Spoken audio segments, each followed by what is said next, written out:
Hello students, this is Bhavna Tiwari and I welcome you to the digital platform of Apex Classes.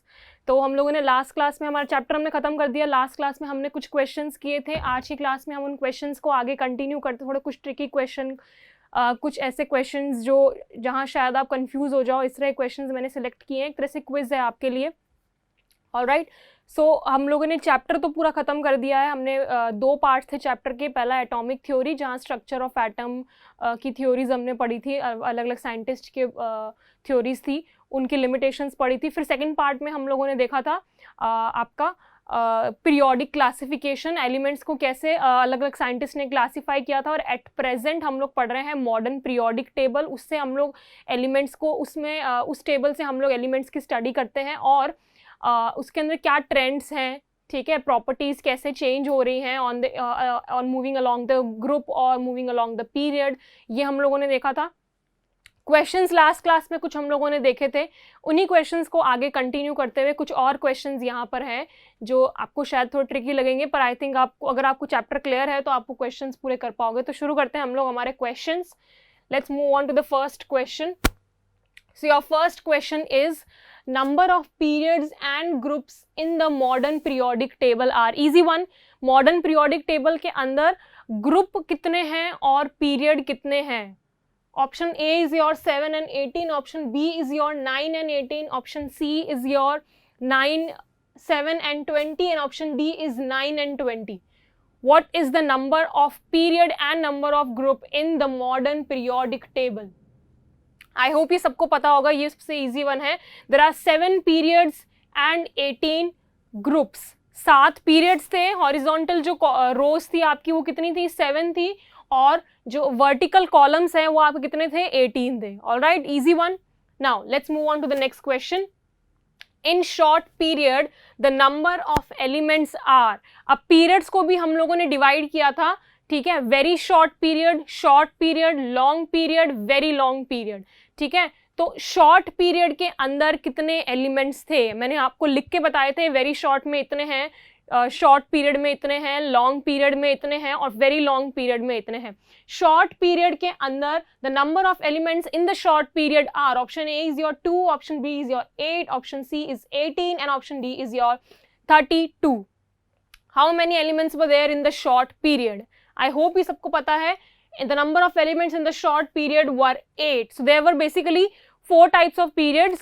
That was very short period, long period and very long period. Total आपकी 7 periods है. मैं फिर revise करा दूं. First period जो थी उसको हम कहते थे very short period. Alright. Second और थर्ड पीरियड जो थी उसे हम कहते थे शॉर्ट पीरियड. फोर्थ और फिफ्थ पीरियड को हम कहते थे लॉन्ग पीरियड. और सिक्स्थ और सेवेंथ पीरियड को हम कहते थे वेरी लॉन्ग पीरियड. और नंबर ऑफ एलिमेंट्स कितने थे? वेरी शॉर्ट पीरियड के अंदर थे 2, शॉर्ट पीरियड के अंदर थे 8 और लॉन्ग पीरियड के अंदर आपके थे 18 और वेरी लॉन्ग पीरियड में आपके थे 32 elements. Alright, so this was your sequence of the number of elements in the period. Different type of periods: short, very short period, long period and very long period. all right, easy questions, कोई दिक्कत नहीं इनके अंदर. ये तो आपको chapter अगर आपने पढ़ा है तो आपको ये चीजें याद होंगी अच्छे से. all right, now let's move on to the next questions. Next question is, an element has an atomic number 15. With which of these elements will it show similar properties? Now this is a tricky questions. इसके लिए आप थोड़ा, आपको अगर आपने समझा हुआ अच्छे से तो आपको शायद ये इजीली आ जाएगा. आप लोग जरा इसको सॉल्व करने में शायद आपको टाइम लगेगा. I am giving you time. क्या दिया है पहले मैं समझा दूं question. An element has an atomic number 15. एक कोई एलिमेंट है जिसका एटॉमिक नंबर है 15, ठीक है. अब आपको 4 ऑप्शंस दिए हुए हैं जिसमें 4 अलग अलग आपको एलिमेंट्स यहाँ पर दिखा के रखे हुए हैं. इसमें एक है बेरिलियम. ये जो ब्रैकेट में लिखे हुए हैं ये उनके एटॉमिक नंबर है. फर्स्ट ऑप्शन में बेरिलियम जिसका एटॉमिक नंबर 4 है. सेकंड में नाइट्रोजन जिसका एटॉमिक नंबर 5 है. थर्ड के अंदर आपका नियॉन है. नो सॉरी, नाइट्रोजन का एटॉमिक नंबर 5 नहीं होता है. नाइट्रोजन का एटॉमिक नंबर होता है 7. There is a correction. Alright, so nitrogen का एटॉमिक नंबर आपका होता है 7. Alright, next Third option is your neon, whose atomic number is 10. Fourth option is your oxygen, whose atomic number is 8. अब इन चारों option में से कौन सा एलिमेंट है इन चारों एलिमेंट में से जिसकी प्रॉपर्टी इस एलिमेंट के सिमिलर होगी, जिसका एटॉमिक नंबर है 15? पहली बात तो आपको कंसेप्ट क्लियर होना चाहिए। मॉडर्न पीरियोडिक टेबल के अंदर जो एलिमेंट्स सेम ग्रुप में होते हैं, मतलब फर्स्ट ग्रुप वाले सारे एलिमेंट्स की वैलेंसी सेम होगी, ठीक है। ये प्रॉपर्टीज जो है ना, उनकी ये प्रॉपर्टीज किसमें सेम होती है? ग्रुप्स के अंदर। एलिमेंट्स को क्लासिफाई किस तरह से किया गया? इस तरह से किया गया है ना कि उनको ऐसे अरेंज करो कि सिमिलर प्रॉपर्टीज वाले एलिमेंट जो हैं वो सेम ग्रुप के अंदर पड़े, सेम ग्रुप के अंदर वो एग्जिस्ट करें, इस तरह से अरेंज किया गया। तो आपको क्या करना है ना, आप पहले क्या करो, आप इस एलिमेंट को लो, ठीक है, इसका आप निकाल लो ग्रुप नंबर। पीरियड से मतलब नहीं है हमें, पीरियड की हमें जरूरत ही नहीं है, हमें क्वेश्चन में अगर नहीं पूछा है तो हमें जरूरत नहीं है, क्योंकि हमें पता है ग्रुप देखेंगे ना, ग्रुप में सिमिलर प्रॉपर्टीज होती हैं, ठीक है। तो आप क्या करो, इसका निकाल लो ग्रुप नंबर, ठीक है, निकाल के रख लो साइड में। फिर आप इन चारों एलिमेंट्स का ग्रुप नंबर निकालो और फिर देखो इसके ग्रुप में कौन सा है। जिस एलिमेंट का ग्रुप नंबर इस एलिमेंट के ग्रुप नंबर से सेम होगा वो एलिमेंट इसका करेक्ट आंसर होगा। यही तो पूछा है क्वेश्चन के अंदर कि इन चारों एलिमेंट में से कौन सा एलिमेंट है जिसकी प्रॉपर्टी इसके जैसी होगी, इसके सिमिलर होगी, तो वही होगा जिसका ग्रुप नंबर सेम होगा। एक ग्रुप में रहने वाले एलिमेंट्स की सिमिलर प्रॉपर्टी से तो होती है, ठीक है। निकालिए, चलिए सबका ग्रुप नंबर आप निकालो और उसके बाद मुझे बताओ कि इसके सिमिलर प्रॉपर्टी वाला इनमें से कौन सा एलिमेंट है। पहले तो 15 का निकाल ले हम जरा। 15 का पहले तो इलेक्ट्रॉनिक कॉन्फ़िगरेशन करें। इलेक्ट्रॉनिक कॉन्फ़िगरेशन हो जाएगा 285। आउटर मोस्ट शेल के अंदर है 5 इलेक्ट्रॉन्स, इसका मतलब ये कौन सा ग्रुप है? ये आपका है 15th group. This is your 15th group.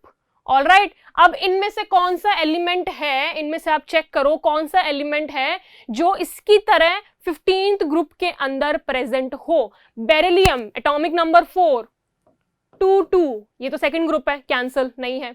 Neon atomic number 10, electronic configuration 28, outer most shell में 8 इलेक्ट्रॉन्स, मतलब 18th ग्रुप है, नहीं है ये।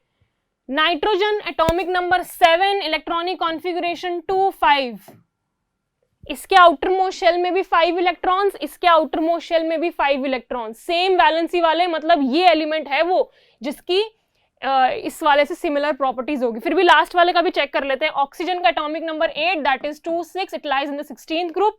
No, so the correct answer is nitrogen. Nitrogen क्यों? क्योंकि उसका भी वैलेंसी 5 है, वैलेंस इलेक्ट्रॉन 5 है, और ये जो ऊपर एलिमेंट है, by the way this element is phosphorus. 15th atomic number होता है फॉस्फोरस का, ठीक है। तो फॉस्फोरस आपको दिया हुआ है। ये फॉस्फोरस की जो प्रॉपर्टी किसके सिमिलर होगी? नाइट्रोजन के सिमिलर होगी, क्योंकि दोनों का वैलेंस इलेक्ट्रॉन बोल दो या फिर दोनों का ग्रुप नंबर बोल दो, वो सेम है इसलिए। Alright, I hope this question is clear to you all. Next question, the next question is the group number and period number of element with atomic number 12 is. आपको atomic number दिया हुआ है 12, इस atomic number आपको बताना है, ये जो एलिमेंट है जिसका एटॉमिक नंबर 12 है उसका ग्रुप नंबर क्या है, उसका पीरियड नंबर क्या है, ये दो चीजें आपको बतानी है।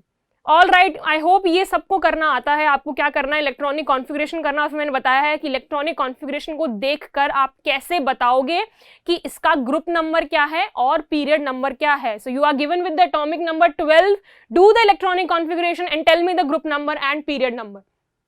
So what is the group number and period number of this atomic, of the element with atomic number 12? What is the group number and period number?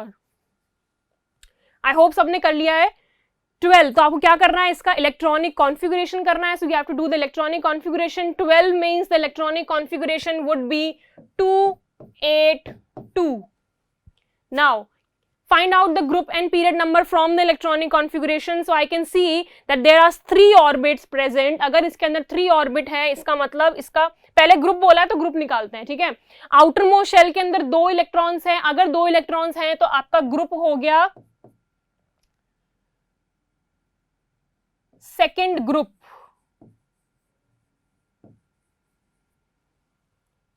All right, so you have the group second. Next up is your period number की बात करें तो period आपका इसके अंदर, क्योंकि यहां पर 3 एलिमेंट्स प्रेजेंट हैं, सॉरी 3 ऑर्बिट्स प्रेजेंट है, इसलिए इसका जो पीरियड नंबर होगा वो होगा 3। ऑलराइट, हमारे किसी भी ऑप्शन में ऐसा नहीं है, so we don't. Group number आपका है 2nd और पीरियड नंबर है आपका 3rd। Alright, so we have an E option, that is group number आपका हो गया 2 and period number is your 3rd। So this is the correct answer, इन चारों में से कोई भी नहीं है। नो इश्यूज, आपको group number, I hope group number और पीरियड नंबर आपको निकालना आता है। So the group number is 2nd group. क्यों 2nd ग्रुप? क्योंकि जो वैलेंस इलेक्ट्रॉन है वो 2 है। अगर 3 होता तो 13th ग्रुप, 4 होता तो 14th ग्रुप, 5 होता 15, 6 होता 16, 7 17, 8 18। ऑलराइट, और पीरियड नंबर आप कैसे निकालते हो? नंबर ऑफ ऑर्बिट्स देखकर। यहाँ पर कितने ऑर्बिट्स हैं? 3 ऑर्बिट्स हैं, तो पीरियड हो गया 3। 1 होता तो 1 ऑर्बिट, फर्स्ट ऑर्बिट, 2 होता तो सेकंड ऑर्बिट। ठीक है, इस तरह से आप नंबर ऑफ ऑर्बिट्स को काउंट करके आप बताते हो कि पीरियड नंबर क्या है। और group number outer most shell में कितने इलेक्ट्रॉन्स हैं उसको देख के। अगर 1 इलेक्ट्रॉन होता फर्स्ट ग्रुप, 2 होता सेकंड ग्रुप, फिर आप जंप मारे कहां जाओगे? सीधा 13th पे। 3 होता तो 3rd ग्रुप नहीं होगा, 3 होगा तो 13th ग्रुप होगा, 4 होगा तो 14th ग्रुप होगा। इस तरह से फिर आप जाते हो, क्योंकि बीच वाले जो एलिमेंट्स हैं उनका अभी आपके सिलेबस में नहीं है आपको, क्योंकि आप हायर क्लास में जाओगे, आप अलग इलेक्ट्रॉनिक कॉन्फ़िगरेशन वहां समझोगे। वहां पर देखो ना आप, यहां पर अभी आपको क्या करना है, इस इलेक्ट्रॉनिक कॉन्फ़िगरेशन के अकॉर्डिंग 1st, 2nd, 13 आपके लिए यूं मान लो कि आपके लिए सिर्फ यही ग्रुप एग्जिस्ट करते हैं, फर्स्ट ग्रुप, सेकंड ग्रुप और फिर 13 से 18th ग्रुप तक। बीच के 3rd से लेकर 12th ग्रुप तक वाले एलिमेंट्स आपको ग्रुप नंबर या पीरियड नंबर निकालने को इस साल तो आपको कोई क्वेश्चन में नहीं बोलेंगे। ऑलराइट, सो अभी आप इनसे ऐसे निकाल सकते हो। So I hope this question is clear to everyone. Now let's move on to the next question. Next question. Now this is a tricky one. Electronic configuration of Al+3, aluminium +3, एक ion है, it is a cation with a charge of +3. इसका आपको बताना है electronic configuration. Now how are you going to find the electronic configuration of a cation? आपको elements का निकालना आता है, cation का आप कैसे निकालोगे? कैटायन का कैसे निकालोगे? अगर किसी को आ रहा है तो प्लीज आंसर लिखिएगा। इलेक्ट्रॉनिक कॉन्फ़िगरेशन ऑफ Al+3, पहली बात तो मैंने आपको कहा था कि आपको एटलीस्ट 30 तक एलिमेंट्स आपको याद होने चाहिए। मैंने आपको कहा था अगर 30 से पहले का कोई भी एलिमेंट अगर आपको क्वेश्चन में आता है तो हो सकता है कि उसका आपको एटॉमिक नंबर दिया हुआ हो और हो सकता है कि ना भी दिया हुआ हो। अब this is one of those question where you are not given the atomic number, so आपको एटॉमिक नंबर पता होना चाहिए एल्यूमिनियम का। मान लो आपको +3 नहीं दिया हुआ होता, सिर्फ बोला होता एल्यूमिनियम का बताओ इलेक्ट्रॉनिक कॉन्फ़िगरेशन, ठीक है, अभी तो आपके पास एक्सक्यूज है कि मैम कैटायन का तो हमें नहीं आता, बट अगर सिर्फ एल्यूमिनियम का बोला होता तो आप निकाल लेते। आपको एटॉमिक नंबर तो पता होना चाहिए ना, तो आपको अगर याद है एटॉमिक नंबर तो आप इसका इलेक्ट्रॉनिक कॉन्फ़िगरेशन निकाल सकते हो, नहीं याद है तो फिर तो नहीं निकाल सकते। तो पहले तो सबसे पहली चीज तो आप मुझे ये बताओ एल्यूमिनियम का एटॉमिक नंबर क्या होता है? What is atomic number of aluminium? This is Al, that is aluminium. What is the atomic number of aluminium? So the atomic number of aluminium is 13. 13 is the atomic number. अब आपको क्या करना है? निकालना है कैटायन का atomic number. आपको aluminium the element का नहीं निकालना, आपको एल्यूमिनियम द आयन का निकालना है इलेक्ट्रॉनिक कॉन्फ़िगरेशन। तो उसके लिए क्या करो आप? उसके लिए सबसे पहले आपको क्या करना होता है? आप एलिमेंट का निकाल लो। आपको सबसे पहली चीज तो ये करनी है, आपको एटॉमिक नंबर पता होना चाहिए, ठीक है। सबसे फर्स्ट स्टेप तो ये है कि एटॉमिक नंबर आपको याद होने चाहिए। सो अगर आपको 1st to 30 एलिमेंट्स के याद है ना, 30 भी मत करो क्योंकि 30 भी बीच में आपके वो 3rd से 12th ग्रुप के बीच में आए थे जो आपके सिलेबस में नहीं है। अगर आपको 20 तक भी याद है तो भी इनफ, बहुत है अगर आपको 20 तक भी याद है, क्योंकि इससे ज्यादा एलिमेंट्स आपको ग्रुप नंबर या पीरियड नंबर निकालने को नहीं बोले जाएंगे, ना इलेक्ट्रॉनिक कॉन्फ़िगरेशन के लिए। 20 तक भी याद है तो भी बहुत है, बट फॉर एनी कंडीशन आप 30 तक भी याद कर लो तो बहुत अच्छा हो जाएगा। 20 तक कर लो वैसे बाय द वे। चलो हाँ, तो इसका हमको क्या करना है? हमको पहले तो पता होना चाहिए एटॉमिक नंबर, पता चल गया। अब हमको पहले एलिमेंट का हम लोग निकाल ले इलेक्ट्रॉनिक कॉन्फ़िगरेशन, सिर्फ एलिमेंट का। मान लो हमें आयन नहीं दिया हुआ होता, ठीक है, सिर्फ एल्यूमिनियम, तो सिर्फ एल्यूमिनियम का एटॉमिक नंबर क्या है? 13 है, ठीक है। तो इसका इलेक्ट्रॉनिक कॉन्फ़िगरेशन कितना हो जाएगा? 283। सही लिखा है? 283। ये तो है एल्यूमिनियम का इलेक्ट्रॉनिक कॉन्फ़िगरेशन। हमें एल्यूमिनियम का नहीं पूछा, हमें पूछा है Al+3 का। किसका पूछा है हमें, Al+3 का, एल्यूमिनियम जिसका चार्ज है +3। Now what is the meaning of +3? अगर यहाँ पे माइनस लगा हुआ था तो उसका मतलब क्या होता है, प्लस लगा हुआ है, इसका क्या मतलब है? ये पॉजिटिव चार्ज एक्चुअली आता कहां से है? ये पॉजिटिव चार्ज क्या क्या मतलब है इसका? पॉजिटिव चार्ज का मतलब ये है कि उसने इलेक्ट्रॉन्स जो हैं वो डोनेट कर दिए हैं, जो उसके पास अपने इलेक्ट्रॉन्स थे वो उसने क्या कर दिए, दे दिए, निकाल दिए बाहर। ठीक है, प्लस का मतलब तो ये होता है, अब कितने निकाले, वो जो प्लस के बाद नंबर लगा हुआ होता है उतने इलेक्ट्रॉन्स निकाले। प्लस, सिर्फ प्लस लगा हुआ है इसका मतलब 1 इलेक्ट्रॉन निकाला है, +2 लगा हुआ है इसका मतलब 2 इलेक्ट्रॉन्स निकाले हैं, +3 लगा हुआ है इसका मतलब 3 इलेक्ट्रॉन्स निकाले हैं। इस तरह से जो आपका पॉजिटिव चार्ज और उसके बाद में जो नंबर लिखा हुआ होता है उसका मतलब होता है कि उसने इलेक्ट्रॉन्स कितने डोनेट किए हैं, अपने अंदर से निकाले हैं। ठीक है, तो ये तो आपका है aluminium, the neutral atom which has not donated any electron. उसके बाद में है आपका Al+3। +3 का मतलब, प्लस का मतलब उसने इलेक्ट्रॉन डोनेट किए हैं, और कितने किए हैं उसने, 3 इलेक्ट्रॉन्स डोनेट किए हैं। तो आप क्या करो, कुछ नहीं करना है, सिर्फ इजी है, न्यूट्रल एटम जो है उसके अंदर से आप 3 इलेक्ट्रॉन्स निकाल दो।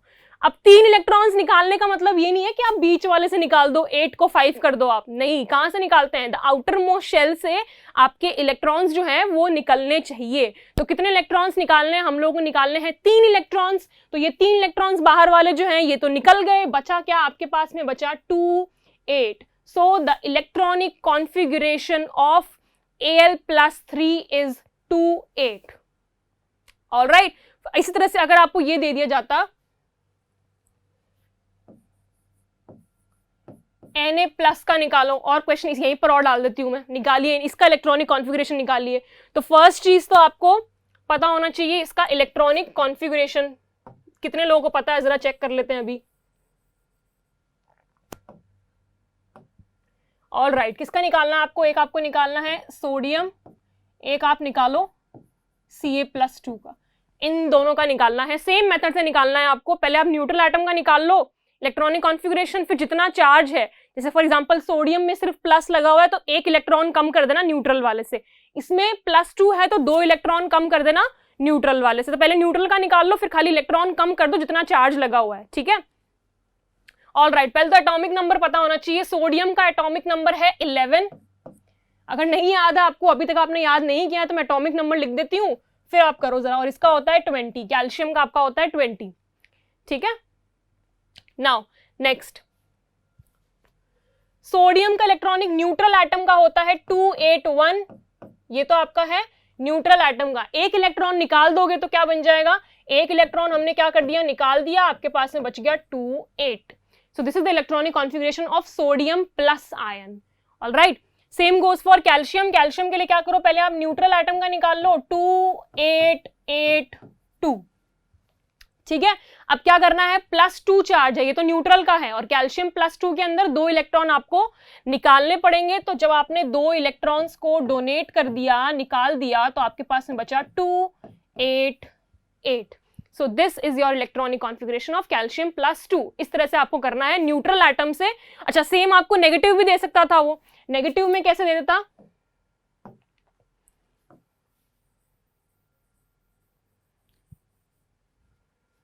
फॉर एग्जाम्पल मान लो आपको नेगेटिव के अंदर इस तरह से कुछ दिया हुआ होता, Cl- क्लोरीन माइनस, आपको ऐसे चार्ज दिया हुआ होता। अब इसके लिए भी सेम मेथड है, आपको पहले तो पता होना चाहिए एटॉमिक नंबर, न्यूट्रल एटम का एटॉमिक नंबर। अगर ये न्यूट्रल होता तो इसका एटॉमिक नंबर कितना होता है, एटॉमिक नंबर ऑफ क्लोरीन। ये तो कई बार क्वेश्चन मैंने एग्जांपल्स में भी बहुत बार लिया है। सोडियम और क्लोरीन तो ऐसे हैं जो बहुत जगह मैंने एग्जांपल में दिखाए हैं आपको, और बार बार मैं एटॉमिक नंबर लिखती रहती थी इनका, है ना। क्लोरीन का एटॉमिक नंबर है 17। ठीक है, न्यूट्रल एटम का लिख लो इलेक्ट्रॉनिक कॉन्फ़िगरेशन, न्यूट्रल एटम का होगा 287। ये तो है न्यूट्रल एटम का। अब हमें किसका निकालना है, Cl-। प्लस का मतलब होता है डोनेट करना, माइनस का मतलब होता है एक्सेप्ट करना। ठीक है, तो माइनस का मतलब यहां पर क्या है, इसने कितना किया है, 1 इलेक्ट्रॉन को कर लिया है एक्सेप्ट। और अगर 1 इलेक्ट्रॉन को एक्सेप्ट किया है मतलब क्या बन जाएगा, ये 1 इलेक्ट्रॉन को आप ऐड कर दो, वहां पर कम किया था पॉजिटिव के अंदर, यहां पर डालना है आपको। तो 2, और डालना कहां पर है, इधर उधर कहीं डालना, आउटर मोस्ट शेल में डालना है। तो बाहर वालों को, इनको तो, अंदर वालों को तो सेम रखो, ये तो 2 ही रहेगा और ये भी 8 ही रहेगा। 7 के अंदर 1 ऐड कर दिया, ये बन गया 8। ठीक है, एक और नेगेटिव एग्जांपल देखें।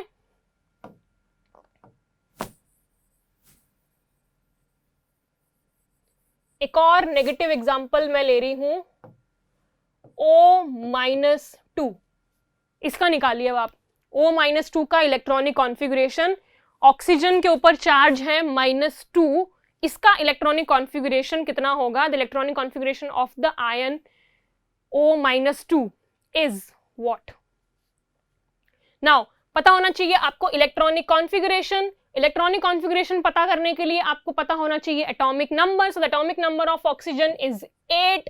न्यूट्रल एटम का इलेक्ट्रॉनिक कॉन्फ़िगरेशन हो जाएगा 2, 6। क्या करना है आपको? अब इस न्यूट्रल एटम के अंदर दो इलेक्ट्रॉन्स को आपको ऐड कर देना है। 2 इलेक्ट्रॉन्स ऐड कहां करोगे? आउटर मोस्ट शेल में, बाहर वाला रहेगा 2, 6 के अंदर 2 ऐड कर दिए, बन गया 8। तो इसका इलेक्ट्रॉनिक कॉन्फ़िगरेशन कितना हो गया आपका? 2, 8। इजी, चलो ठीक है, हो गया। इस तरह से आप लोग आयंस का निकाल सकते हो। Next question, identify the group which is not a Dobereiner's triad. इनमें से कौन सा, जो आपको 4 ऑप्शंस दिए हुए हैं, first is your lithium, sodium, potassium, second is your beryllium, magnesium and chromium. Cr is chromium, Be is beryllium and Mg is magnesium. All right. Third is calcium, strontium, Sr is strontium, Ba is barium. Science भी आपको नाम, all right, अभी कोई issue नहीं है, धीरे धीरे करके आपको याद होते जाएंगे, कोई इशू नहीं है। ओके, फिर डी आपका ऑप्शन है Cl, Bri, chlorine, bromine and iodine. इनमें से हमने डॉबर्नियर्स ट्रायड देखे थे और 3 ट्रायड्स थे हमारे पास में, है ना। अब इनमें से एक ऑप्शन ऐसा है जो डॉबर्नियर्स ट्रायड नहीं है, ये है लिथियम, सोडियम, पोटेशियम है। ये है क्या? ये कोई ट्रायड हमने देखा था, बेरिलियम, मैग्नीशियम, क्रोमियम? नहीं, this was not a Dobereiner's triad. Dobereiner के 3 ट्रायड थे, वो कौन कौन से थे? एक था आपका lithium, sodium, potassium, second one was your calcium, strontium and barium, and the last one was chlorine, bromine and iodine. यही 3 ट्रायड्स डॉबर्नियर्स ने बनाए थे। उसके बाद तो वो बेचारा बना ही नहीं पाया था, सेट ही नहीं हो पाए थे ट्रायड्स के अंदर। तो ये वाला ऑप्शन जो है, हमको क्या बताना है कि कौन सा इनमें से डॉबर्नियर्स का ट्रायड नहीं है। So this the option B is not a Dobereiner's triad. All right, now let's move on to the next question. Name 3 elements which were discovered later and predicted by Mendeleev. 3 ऐसे elements जो Mendeleev ने उनका prediction, याद करो सबसे important feature जो था Mendeleev periodic table का, वो क्या था? यही था कि उसने एलिमेंट्स को अरेंज किया तो किया, पर जो एलिमेंट्स अभी तक डिस्कवर हुए ही नहीं है उनके लिए उसने अपनी टेबल में गैप छोड़ा था और उनके सारी प्रॉपर्टीज को प्रेडिक्ट किया था। ठीक है, अब वो कौन से 3 एलिमेंट्स थे जिनकी प्रॉपर्टीज को उसने प्रेडिक्ट किया था? Which were those 3 elements? अगर आप किसी को नाम याद है तो name 3 elements which were discovered later and predicted by Mendeleev. Mendeleev ने प्रेडिक्ट किया था उनकी ये एलिमेंट्स डिस्कवर होंगे आने वाले टाइम में। नाम उसने अपने हिसाब से रख दिया था, पर उनकी प्रॉपर्टीज उसने बताई, इतना एटॉमिक वेट होगा, ऐसी हाइड्राइड बनेगी, ये वैलेंसी होगा, ये होगा। और उसने जब वो एलिमेंट डिस्कवर किए गए, those elements which were discovered later were exactly the same as predicted by Mendeleev. जैसा मेंडलीव ने प्रेडिक्ट किया था सेम वैसे ही थे वो। सो कौन से एलिमेंट्स थे वो? Those elements were scandium, gallium and germanium. Scandium, gallium and germanium, ये तो वो एलिमेंट्स हैं जो बाद में डिस्कवर हुए थे। इनका नाम डिस्कवर होने के बाद ये रखा गया था। जब ये डिस्कवर नहीं हुए थे और मेंडलीव ने इनको प्रिडिक्ट किया था, तब इनके नाम क्या थे? मेंडलीव ने इनके नाम क्या रखे थे? मेंडलीव ने कहा था, स्कैंडियम को कहा था एक्का बोरॉन, गैलियम को कहा था Ekka aluminium,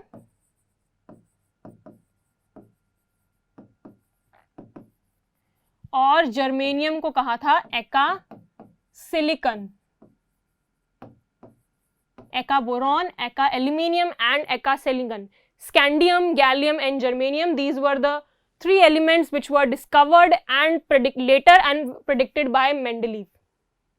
All right, next question. Next question is your an element A. ये भी आपको क्या निकालना है? ग्रुप और पीरियड निकालना है। An element A has atomic number 13. एक एलिमेंट A है जिसका एटॉमिक नंबर आपको कितना दिया हुआ है? 13। ठीक है, इस एलिमेंट का क्या निकालना है आपको? Group and period. जल्दी निकाल के आप लोग बताइएगा। Identify its group number and period number. What is its group number and what is it's period number? Element आपको दिया हुआ है 13 ग्रुप नंबर का। क्या होगा इसका? ग्रुप नंबर और पीरियड नंबर कैसे निकालते हैं, आपको क्या करना है, इलेक्ट्रॉनिक एटॉमिक नंबर गिवन है, कोई टेंशन नहीं उसकी अपने को, ठीक है। एटॉमिक नंबर अपने पास में 13 है, आपको करना है इलेक्ट्रॉनिक कॉन्फ़िगरेशन। सबसे पहले तो करो आप, पहले तो आप बताओ इसका इलेक्ट्रॉनिक कॉन्फ़िगरेशन क्या है, इलेक्ट्रॉनिक कॉन्फ़िगरेशन बताओ, उसके बाद बताओ इसका ग्रुप नंबर क्या है, और फिर बताओ इसका पीरियड नंबर क्या है, what is its group number and what is it's period number. So electronic configuration of this atomic number is 283। By the way it's aluminium, अभी हमने किया था ये, है ना, दिस एलिमेंट इज एल्यूमिनियम, उसका भी हमने 13 लिखा था, है ना। ऑल राइट, ये इसका है इलेक्ट्रॉनिक कॉन्फ़िगरेशन। अब इसका बताइए जरा ग्रुप और पीरियड। ग्रुप नंबर क्या है, सबसे पहले ग्रुप बताओ, ग्रुप कौन सा होगा, क्या दिख रहा है आपको, इलेक्ट्रॉनिक कॉन्फ़िगरेशन से क्या समझ आ रहा है, क्या ग्रुप नंबर होगा, क्योंकि आपका वैलेंस इलेक्ट्रॉन जो है आउटर मोस्ट शेल के अंदर इलेक्ट्रॉन है आपके 3, तो ग्रुप नंबर बन जाता है आपका 13, ठीक है। ये था ग्रुप नंबर, ऐसे निकालते हैं, कैसे निकालते हैं, हम आउटर मोस्ट शेल के अंदर देखते हैं हम नंबर ऑफ इलेक्ट्रॉन्स, 1 है तो फर्स्ट ग्रुप, 2 है तो सेकंड ग्रुप, 3 है तो थर्ड नहीं 13th ग्रुप, 4 है तो 14th, 5 है तो 15, इस तरह से चलते हैं। Next is your period number. Period number के लिए आप क्या देखते हो कि ऑर्बिट कितने हैं या शेल कितने हैं, ऑर्बिट कितने दिख रहे हैं मुझे, 1, 2 और 3, जितने ऑर्बिट उतना नंबर ऑफ पीरियड, तो पीरियड कितना हो गया आपका 3rd। तो इस एलिमेंट की पूरी पोजिशन हमने लोकेट कर दी, ये एलिमेंट आपके 13th ग्रुप में 3rd पीरियड के अंदर मिलेगा, आपको यहां पर मिलेगा। ऑल राइट, ओके, आई होप ये सबको ग्रुप और पीरियड नंबर निकालना आपको आ गया है। देखो अगर आपको नहीं भी, आपने 20 तक एलिमेंट्स याद किए हैं, पर एटलीस्ट आपको ग्रुप और याद कर लेना आप, ऐसा नहीं कि करो नहीं, करना तो है ही वो, क्योंकि कुछ आपने देखा अभी क्वेश्चन आया था पीछे एक वो, जिसमें आपको एटॉमिक नंबर गिवन नहीं था, आपको दिया हुआ हो भी सकता है और नहीं भी हो सकता है, तो you can not take any risk. आपको 20 तक तो आप पक्का पक्का कर ही लो याद, छोड़ो ही मत कोई भी एलिमेंट्स, आपको 1 to 20 तक आपको याद होने चाहिए, ठीक है। Hydrogen, helium, lithium, beryllium, boron, इस तरह से करके पूरा सीक्वेंस में 20 तक आप याद करो, तो आपको आ जाए कुछ भी देने को, ऑक्सीजन तो आप काउंट कर लो, अच्छा hydrogen, helium, lithium, beryllium, boron, carbon, nitrogen, oxygen, मतलब 8 है इसका एटॉमिक नंबर, तो आप काउंट करके ऐसे फटाफट आप देख लो कि क्या एटॉमिक नंबर है इसका, अगर आपको याद होंगे तब कर पाओगे ना आप, ठीक है। तो आप याद जरूर कर लो 20 तक एटॉमिक नंबर, एलिमेंट्स जो भी हैं, ठीक है। इसमें दिया हुआ है, अच्छी बात है, अच्छी किस्मत है, नहीं दिया हुआ होगा तब क्या करोगे, तब तो आपको पता होना चाहिए फिर, ठीक है। ओके, नेक्स्ट क्वेश्चन देखते हैं।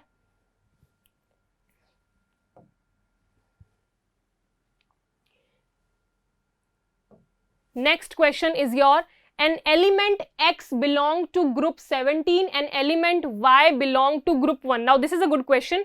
देखो इसको समझो पहले, आपको क्वेश्चन का मतलब समझ आना चाहिए। एक एलिमेंट, 2 एलिमेंट लिए हमने, एक ग्रुप नंबर पीरियड नंबर कुछ नहीं बताया इसने हमें, क्या बताया, एक एलिमेंट आपका है 17th ग्रुप के अंदर, ठीक है, दूसरा एलिमेंट आपका है फर्स्ट ग्रुप के अंदर, मतलब एक पूरा उस साइड में और दूसरा पूरा इस साइड में, फर्स्ट और 17th ग्रुप लाइक ऐसा, ठीक है।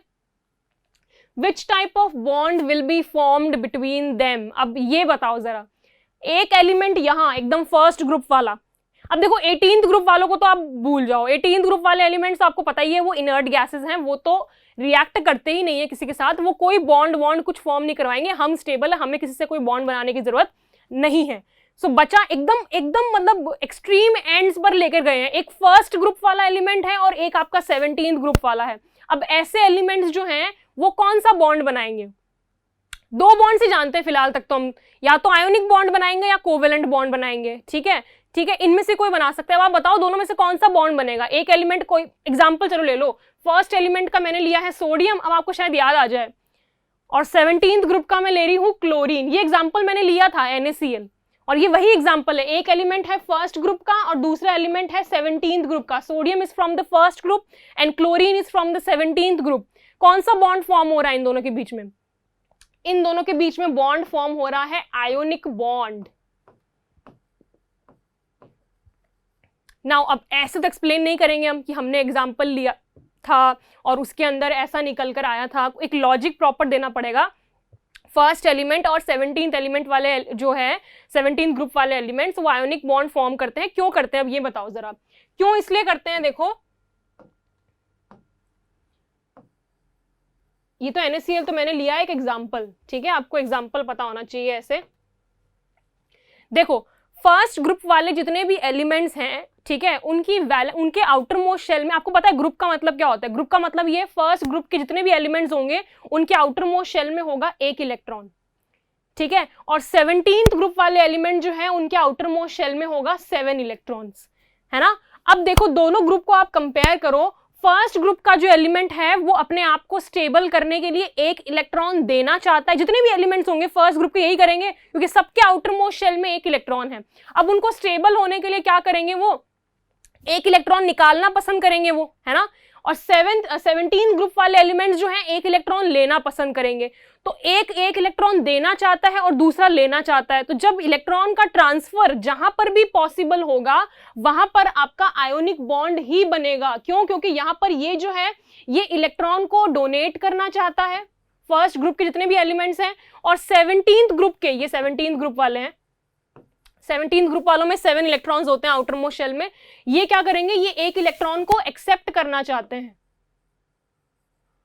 तो इलेक्ट्रॉन का बेसिकली ट्रांसफर होगा इसके अंदर फिर, है ना, ये इलेक्ट्रॉन को देंगे और जो इलेक्ट्रॉन ये डोनेट करेंगे उसको 17th ग्रुप वाले एक्सेप्ट कर लेंगे। और इलेक्ट्रॉन का ट्रांसफर जहां पर भी होता है वो कौन सा बॉन्ड होता है, आयोनिक बॉन्ड। कोवेलेंट बॉन्ड में तो शेयरिंग होती है, जहां पर इलेक्ट्रॉन का ट्रांसफर पॉसिबल नहीं है वहां पर क्या होगा, कोवेलेंट बॉन्ड बनेगा, ठीक है। अब यहां पर तो इलेक्ट्रॉन का ट्रांसफर पॉसिबल है तो यहाँ क्या बनेगा आपका, आयोनिक बॉन्ड, इजी, ठीक है।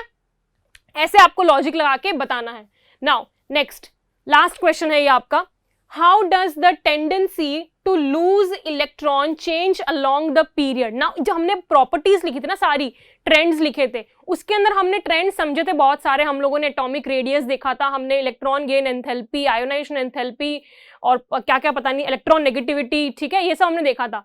अब यहाँ पर ना उनमें से कोई पर्टिकुलर वर्ड इसने नहीं डाला है, ठीक है, इसने क्या किया है, देखो कैसे बताया, इसने बोला है how does the tendency to lose electron change along the period. पूछा इसने ट्रेंड ही है कि पीरियड के अंदर कैसे चेंज होगा। पीरियड मतलब आप समझ जाओ लेफ्ट टू राइट ही बोल रहा है ये, और अगर किसी क्वेश्चन में मान लो मेंशन ना किया हुआ हो लेफ्ट टू राइट तो आप आंसर में लिख दो, आप आंसर में स्पेसिफाई कर दो कि आपने तो नहीं बताया क्वेश्चन में, मैं लेकिन लेफ्ट टू राइट के हिसाब से आपको बता रहा हूं कि कैसे चेंज होगा, समझ लो इस तरह से, ठीक है। यहां पर उन्होंने नहीं दिया है लेफ्ट टू राइट, लेकिन जब आप आंसर लिखो ना तो आप उसमें स्पेसिफाई कर दो on moving along the period left to right, ये आप मेंशन कर दो बस।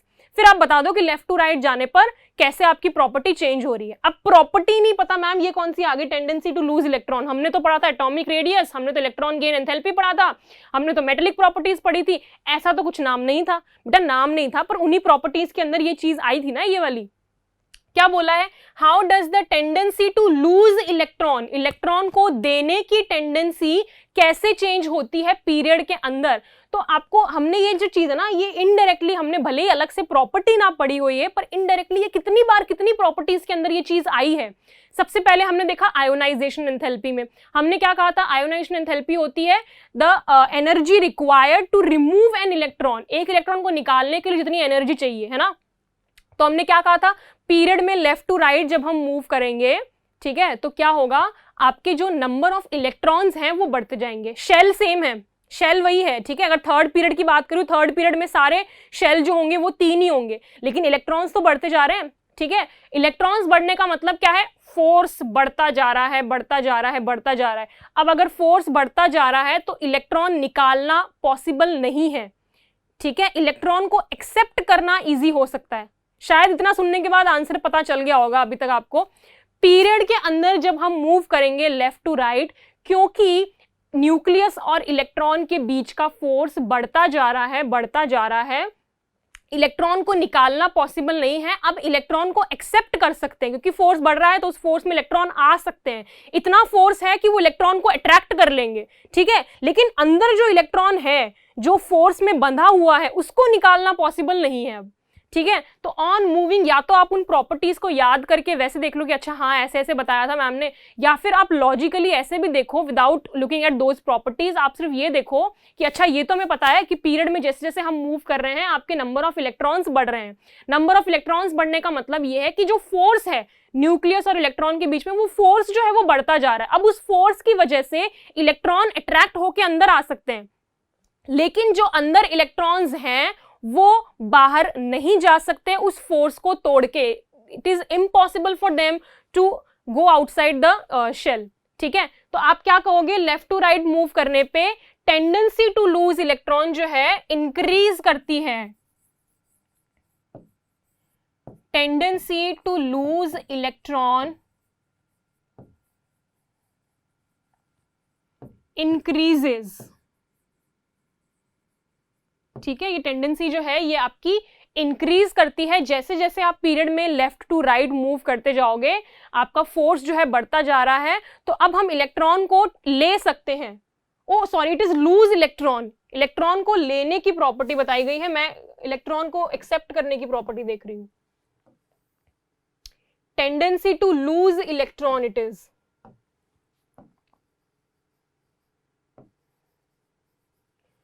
लूज इलेक्ट्रॉन जो है, क्योंकि फोर्स ऑफ अट्रैक्शन, अब देखो इसमें तो ये तो और भी इजी हो गया, अब ज्यादा सोचने की जरूरत ही नहीं है, इलेक्ट्रॉन को निकाल सकते हैं, निकालने की टेंडेंसी देखनी है हमको। अब आपको पता है कि आउटर यहां पर तो क्या था, आपका फोर्स ऑफ अट्रैक्शन सबसे कम था, क्योंकि जो एक ही इलेक्ट्रॉन है फर्स्ट ग्रुप के अंदर, सेकंड ग्रुप में 2 आ गया, थर्ड ग्रुप में 3 आ गया, इस तरह से इलेक्ट्रॉन्स बढ़ते जा रहे हैं। ठीक है, अब इलेक्ट्रॉन्स बढ़ने का मतलब ये है कि फोर्स बढ़ता जा रहा है। अब अगर फोर्स बढ़ता जा रहा है न्यूक्लियस और इलेक्ट्रॉन में, तो वो इलेक्ट्रॉन कैसे बाहर निकलेगा, हम इलेक्ट्रॉन को लूज कैसे करवाएंगे। ठीक है, तो क्योंकि फोर्स बढ़ता जा रहा है तो आप क्या कहोगे, टेंडेंसी टू लूज इलेक्ट्रॉन जो है वो कम होती जाएगी, डिक्रीज होगी। क्यों डिक्रीज होगी, क्योंकि फोर्स इतना स्ट्रांग होता जा रहा है, जैसे जैसे इलेक्ट्रॉन ऐड होते जा रहे हैं, न्यूक्लियस और इलेक्ट्रॉन के बीच में फोर्स बहुत स्ट्रांग होता जा रहा है, या आप कह सकते हो इफेक्टिव न्यूक्लियर चार्ज जो है वो बढ़ता जा रहा है। और अगर वो बढ़ेगा, उस फोर्स को तोड़कर वो इलेक्ट्रॉन बाहर नहीं निकल सकता, उसके लिए बहुत मुश्किल हो जाएगा।